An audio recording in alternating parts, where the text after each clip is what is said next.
Hi friends, welcome back to my YouTube channel Geetha Krishna logs. ಇವತ್ತಿನ day ಹೇಗೆ ಹೋಗುತ್ತೆ ನೋಡೋಣ ಬನ್ನಿ. ಮಕ್ಕಳೆಲ್ಲ ಸ್ಕೂಲಿಗೆ ಹೋಗಿದ್ದಾರೆ. ಇವಾಗ ನಾನು ಕೆಲಸ ಶುರು ಮಾಡ್ಕೊಂಡಿದ್ದೀನಿ. ರಾತ್ರಿ ಬಿರಿಯಾನಿ ಮಾಡಿದ್ದೆ, ಮಕ್ಕಳೆಲ್ಲ ಬಿರಿಯಾನಿ ತಿನ್ಕೊಂಡು ಹೋದರು. ನೆಕ್ಸ್ಟು ಇಲ್ಲಿ ಚಿಕನ್ ಸಾಂಬಾರಿದೆ, ಇಲ್ಲಿ ಮೀನು ಸಾಂಬಾರಿದೆ. ಇವಾಗ ನನಗೆ ರೈಸ್ ಮಾಡ್ಕೊತಾ ಇದ್ದೀನಿ. ನೋಡಿ, ಬೆಳಗ್ಗೆನೆ ನಾನು 2 ಡ್ರೆಸ್ ತಗೊಂಡಿದ್ದೀನಿ. ಇದೊಂದು ಮತ್ತು ಇದೊಂದು ತಗೊಂಡಿದ್ದೀನಿ. ಇದು ಒಂದು ಪ್ಯಾಂಟು. ಡ್ರೆಸ್ ಕ್ವಾಲಿಟಿ ಎಲ್ಲ ಚೆನ್ನಾಗಿದೆ. ಕಡಿಮೆ ಮಾಡಿ ಕೊಡ್ತೀನಿ ಅಂತ ಹೇಳಿದರು, ನೋಡಿದ್ರೆ ಲಾಸ್ಟಿಗೆ ಕಡಿಮೆನೇ ಮಾಡಲಿಲ್ಲ. ನಾನು ವಾದ ಮಾಡಿ ಸಾಕಾಯಿತು, ಲಾಸ್ಟಿಗೆ ತಗೊಂಡಿದ್ದೀನಿ. ಡ್ರೆಸ್ಸು ಚೆನ್ನಾಗಿದೆ.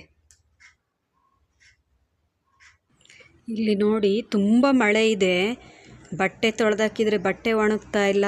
ಮತ್ತೆ ನೋಡಿ, ಇಲ್ಲಿ ವಾಷಿಂಗ್ ಮಿಷಿನ್ಗೆ ಬಟ್ಟೆ ಹಾಕಿದ್ದೀನಿ. ಒಳಗಡೆ ಬಟ್ಟೆ ಮಡ್ಚೋಕ್ಕೆ ತುಂಬ ಇದೆ.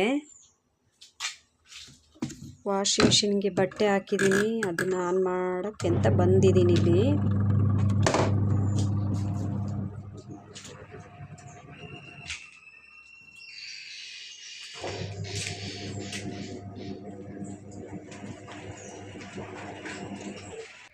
ನೋಡಿ ಫ್ರೆಂಡ್ಸ್, ಇವಾಗ ಬಸ್ ಸಾಂಬಾರು ಮಾಡೋಕ್ಕೆ ಅಂತ ರೆಡಿ ಮಾಡ್ಕೋಬೇಕು.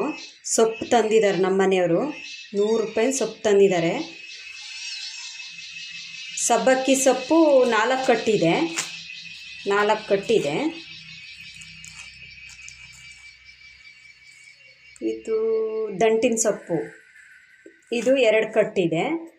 ಪಾಲಕ್ಕು 2 ಕಟ್ಟಿದೆ. ಇದನ್ನು ಹಂಗೆ ಇಡ್ತೀನಿ. ಇದನ್ನು ಬಸ್ ಸಾಂಬಾರು ಮಾಡೋಣ ಅಂತ ರೆಡಿ ಮಾಡ್ಕೊತಾ ಇದ್ದೀನಿ. ಇವಾಗ ಇದು ನಾಳೆಗಾಗುತ್ತೆ. ಇದು 4 ಕಟ್ಟು ಸಾಕು ಇವತ್ತಿಗೆ. ಚಿಕನ್ ಸಾಂಬಾರು ಸ್ವಲ್ಪ, ಮೀನು ಸಾಂಬಾರು ಸ್ವಲ್ಪ ಎಲ್ಲ ಇದೆ.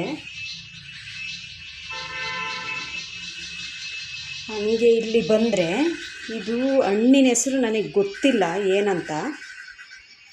ಈ ಹಣ್ಣು ಏನಂತ ಗೊತ್ತಿಲ್ಲ. ನೋಡಿ, ಹಂಗೆ ಗಿಡನೂ ಕೂಡ ಬಂದಿದ್ದಾರೆ. ಈ ಹಣ್ಣು ತೋರಿಸಿದ್ನಲ್ವಾ, ಈ ಹಣ್ಣು ಈ ಗಿಡದಲ್ಲಿ ಬೆಳೆಯೋದಂತೆ. ಗಿಡನೂ ಕೂಡ ಬಂದಿದ್ದಾರೆ. ನಡಬೇಕು ಗಿಡ. ಪಾಪ ಯಾರೋ ಕೊಟ್ಟು ಕಳಿಸಿರೋದು. ಒಟ್ಟು 3 ಗಿಡ ಕೊಟ್ಟು ಕಳಿಸಿದ್ದಾರೆ. ಇಲ್ಲಿ ನೋಡಿ, ಚಿಕ್ಕದು 2 ಇದೆ ಗಿಡ.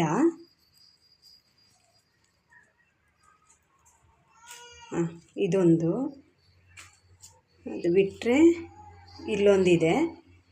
ಅದು ಬಿಟ್ಟರೆ ಇದು ದೊಡ್ಡದೊಂದಿದೆ. ನೋಡಿ ಎಷ್ಟು ದೊಡ್ಡ ಗಿಡ. ಆಮೇಲೆ ಅದು ಬಿಟ್ಟರೆ ಈ ಗಿಡ ಕೊಟ್ಟು ಕಳಿಸಿದ್ದಾರೆ, ನೆಡಬೇಕು. ಇದು ಶೋ ಗಿಡ. ಇದು ಅದಕ್ಕೆಲ್ಲ ಪಾಟ್ ಮಾಡಿ ನೆಡೋಕ್ಕೆ ನಾಳೆ ರೆಡಿ ಮಾಡ್ಕೋಬೇಕು. ಇವಾಗ ತುಂಬ ಮಳೆ ಬರ್ತಾಯಿದೆ, ಮೋಡಾಗಿದೆ. ಹಂಗಾಗಿ ನಾಳೆ ನೆಡೋಣ ಅಂತ ಹಂಗೆ ಇಟ್ಟಿದ್ದೀನಿ. ಈ ಹಣ್ಣು ಹೆಸ್ರು ಏನಂತ ಗೊತ್ತಿಲ್ಲ ಅಂತ ಹೇಳಿದ್ನಲ್ಲ, ಇದು ಏನು ಹೆಸ್ರು ಇರ್ಬೋದಂತ ನನಗೆ ಕಮೆಂಟ್ ಬಾಕ್ಸಲ್ಲಿ ತಿಳಿಸಿ. ನನಗಂತೂ ಗೊತ್ತಿಲ್ಲ ಈ ಹಣ್ಣಿನ ಹೆಸರು. ನೋಡಿದ್ದೀನಿ, ಆದರೆ ಹೆಸ್ರು ಗೊತ್ತಿಲ್ಲ ನನಗೆ. ನೋಡೋಣ, ನೆಕ್ಸ್ಟ್ ಟೈಮ್ ಗಿಡ ಚೆನ್ನಾಗಿ ಬಂದಾಗ ನಿಮಗೆ ತೋರಿಸ್ತೀನಿ. ಹಾಯ್ ಫ್ರೆಂಡ್ಸ್, ನೋಡಿ, ಫೈನಲಿ ಈ ಬೆಳ್ಳುಳ್ಳಿನೇ ಇರಲಿಲ್ಲ ಬಸ್ ಸಾಂಬಾರು ಮಾಡೋಕ್ಕೆ. ಈಗ ಬೆಳ್ಳುಳ್ಳಿ ತರಿಸಿದ್ದೀನಿ. ಬೆಳ್ಳುಳ್ಳಿ ಮನೇಲಿ ಖಾಲಿ ಆಗಿತ್ತು, ಹಂಗಾಗಿ ಅರ್ಧ kg ತರಿಸಿದ್ದೀನಿ ಬೆಳ್ಳುಳ್ಳಿ. ಇವಾಗ ಬಸ್ ಸಾಂಬಾರು ಮಾಡಬೇಕು. ಸೊಪ್ಪೆಲ್ಲ ರೆಡಿ ಮಾಡಿ ಇಟ್ಕೊಂಡಿದ್ದೀನಿ. ಬಸ್ ಸಾಂಬಾರು ಮಾಡುವಾಗ ಸಿಗ್ತೀನಿ. ನೋಡಿ, ಫೈನಲಿ ಅಡುಗೆ ಆಗಿದೆ. ಬಸ್ ಸಾಂಬಾರು ಮಾಡಿದ್ದೀನಿ.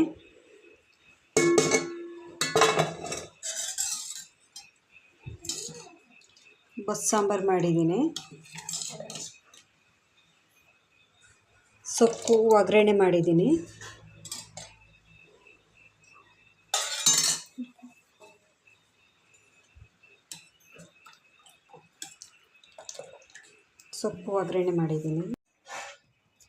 ನೋಡಿ ಫ್ರೆಂಡ್ಸ್, ಇವತ್ತಿನ ವಿಡಿಯೋ ಇಷ್ಟ ಆಗಿರುತ್ತೆ. ಇಷ್ಟ ಆದರೆ ಲೈಕ್ ಮಾಡಿ, ಕಮೆಂಟ್ ಮಾಡಿ, ಶೇರ್ ಮಾಡಿ, ಸಬ್ಸ್ಕ್ರೈಬ್ ಮಾಡ್ಕೊಳ್ಳಿ.